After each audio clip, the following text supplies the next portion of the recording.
আজকেও আমি তোমাদের একটা গল্প পাঠ করে শোনাবো। আমার এই গল্প যদি তোমাদের এতটুকু ভালো লেগে থাকে, তাহলে আমার এই ছোট্ট চ্যানেলটিকে সাবস্ক্রাইব করে পাশে থাকার অনুরোধ রইল। তাহলে শুরু করছি আজকের গল্প, উদ্ভট ছাত্র। কলমে শ্রী সরজিৎ ঘোষ। আজ সকালে ঘুম থেকে ওঠার পর আমার এক বিশেষ ছাত্রকে খুব মনে পড়ছিল। ছাত্রটি আমার কাছে বিশেষ কেন, সে কথা পরে বলছি। তবে আমার শিক্ষকতার জীবনে এমন একটি ছাত্রের নমুনা হিসেবে দ্বিতীয় আর কাউকেই পাইনি। বর্তমানে আমি ছাত্রছাত্রীদের কাছে স্যার হিসেবেই পরিচিত।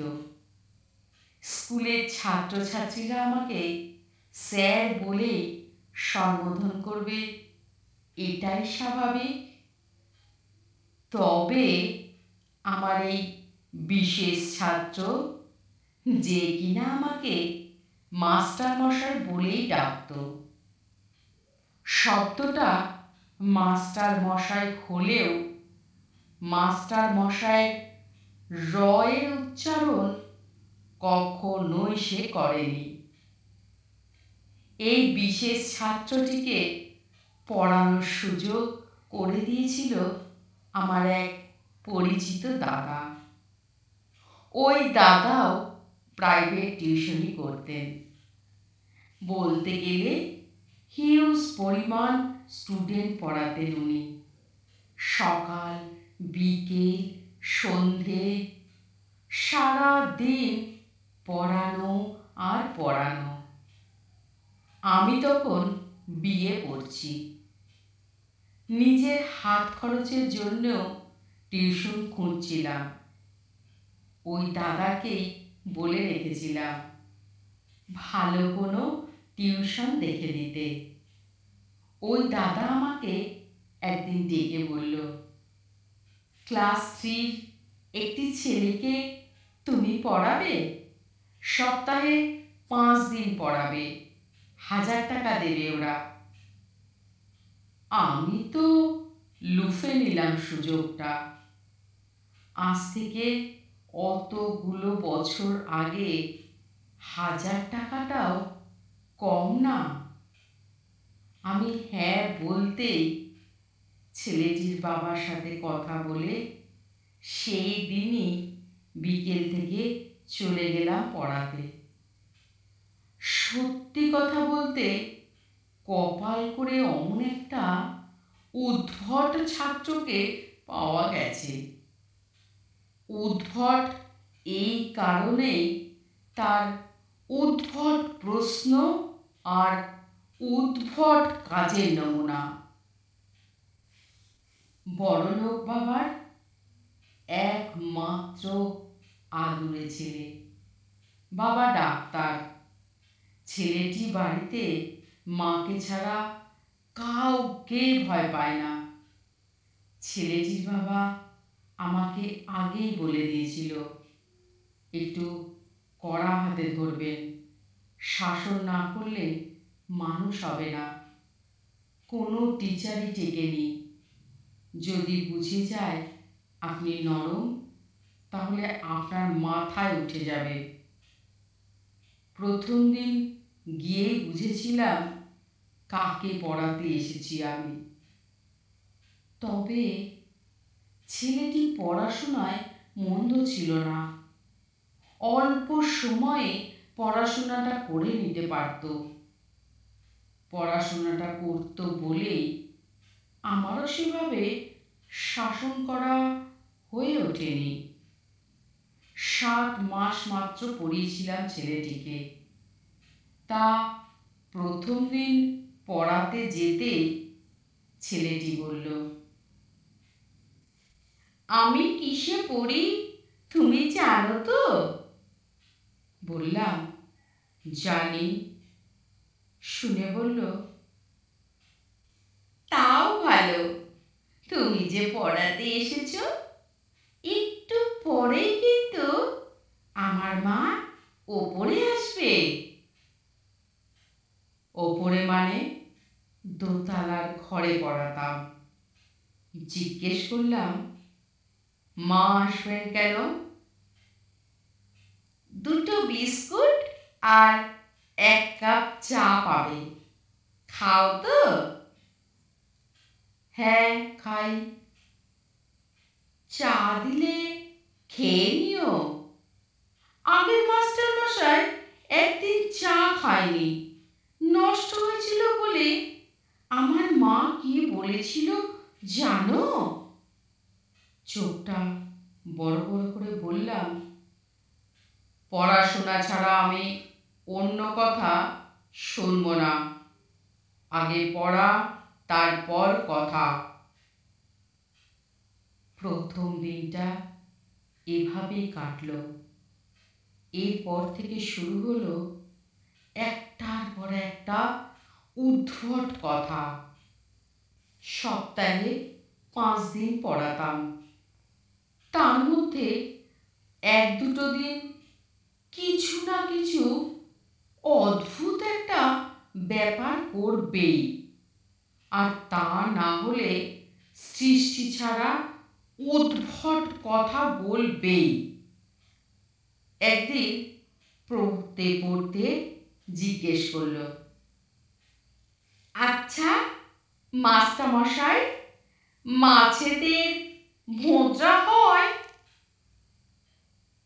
অবাক হয়ে জিজ্ঞেস করলাম, ভোঁদরা আবার কি? আরে ভোঁদরা, তোমার ভোঁদরা বেরোয় না? আমি তো হা করে তাকিয়ে আছি। শব্দের এমন টার্ম আমি আগে কখনো শুনিনি। আমি চুপ করে আছি দেখে আমার ছাত্রটি তখন বলল, নাক দিয়ে যেটা বেরোয় গো, এই যে আমার নাক দিয়ে যেটা বেরোচ্ছে এখন। আমি বেশি জল ঘাটলেই নাক দিয়ে বেরোয়। মাছগুলো সারা দিন তো জলে থাকে, ওদেরও ভোঁদরা বেরোয় কি? শুনে থ। এত গভীরে গিয়ে আমি কখনো চিন্তা করিনি। বললাম, জল ঘাটলে সবার হয়, ওইসব বাজে কথা না বলে তুমি পড়ো। সেদিনের মতো ভোঁদরা জিজ্ঞাসা থেকে ওকে বিরতি করলাম। এমন আং বাং প্রশ্ন শুনলে যে কেউ তো হকচকিয়ে যাবে। মনে মনে ভাবছি, হয়তো ভোঁদরা এটা নতুন শব্দ, যেটা ও জানে কিন্তু আমি জানি না। যাই হোক, আমার পড়ানো 1 মাস কমপ্লিট হয়েছে সবে। তারপরেই এলো দুর্গাপুজো। পুজো ছুটির পর যেদিন প্রথম পড়াতে গেলাম সেদিনের ঘটনা। আমি যেতেই ছেলেটি বলল, মাস্টার মশাই, একটা সুখবর আছে তোমার জন্য। কি সুখবর আবার? বলল, পুজোতে অনেক ঠাকুর দেখেছি আমি। ঠাকুরদের দেখে এসে তোমারও একটা ঠাকুরদের নামেই নাম রেখেছি। ঠাকুরদের নামে নাম? একটু হেসে জিজ্ঞাসা করলাম, কোন ঠাকুরের নামে আমার নাম রাখলি শুনি? বলল, চোরা। চোরা? চোরা আবার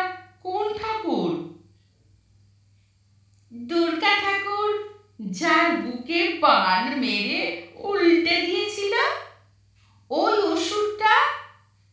তুমি আর অসুর দুজনেই তো একই রকম।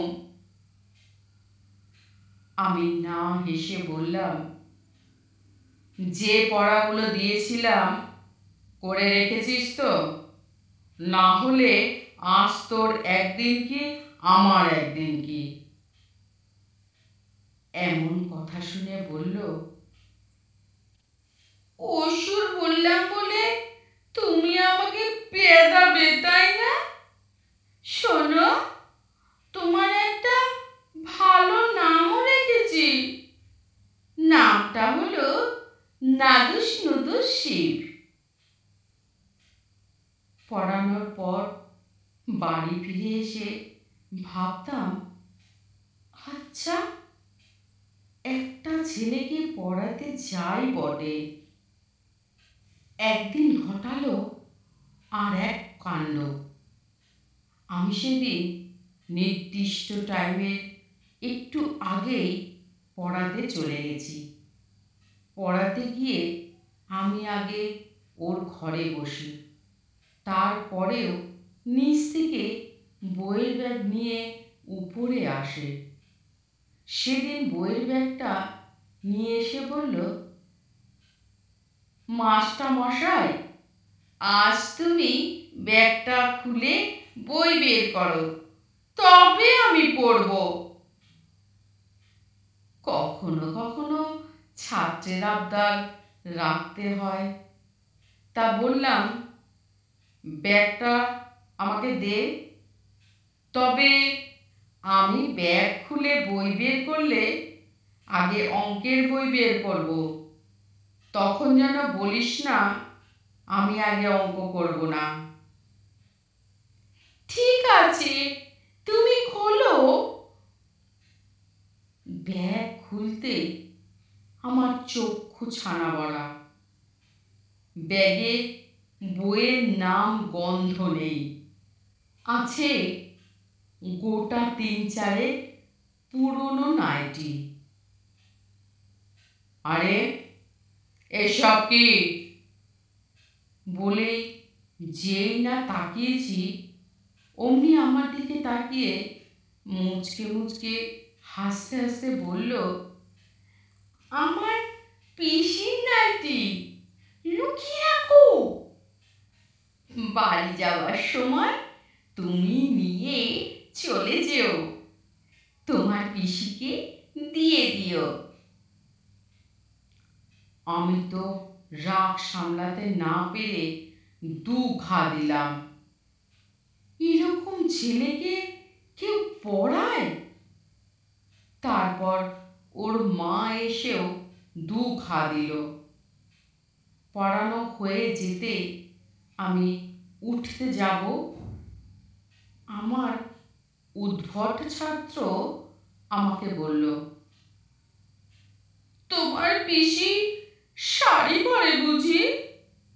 তাহলে আমার মায়ের শাড়িগুলো কাল তোমাকে দেব।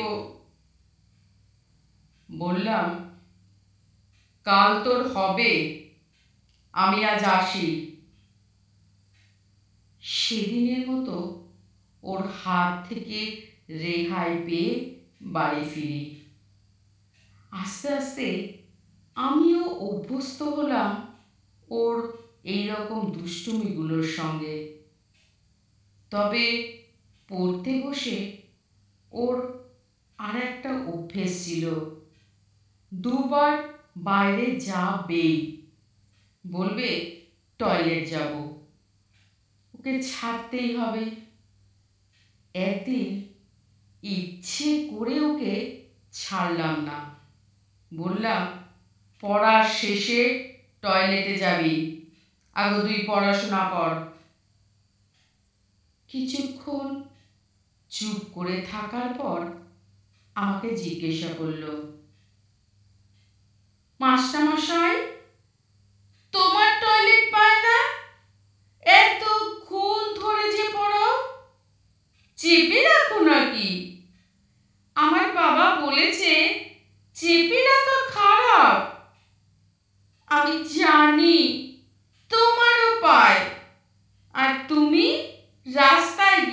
করো, তাই না? সত্যি বলছি, এরকম একটা ছাত্রকে যে পড়াতে হবে স্বপ্নেও ভাবিনি। কোনো মাস্টারমশাই কেন যে বেশি দিন টেকেনি, পরে সেটা হাড়ে হাড়ে বুঝেছিলাম। তবে আজ হঠাৎ করেই ওই ছাত্রকে মনে পড়ল। কেন জানেন? দেখি বেটা ফ্রেন্ড রিকোয়েস্ট পাঠিয়েছে, অ্যাকসেপ্ট করতে মেসেঞ্জারে বেশ খানিকক্ষণ কথা হলো। ইঞ্জিনিয়ারিং করে রিসেন্ট জব পেয়েছে, এখন পুনেতে আছে। নমস্কার।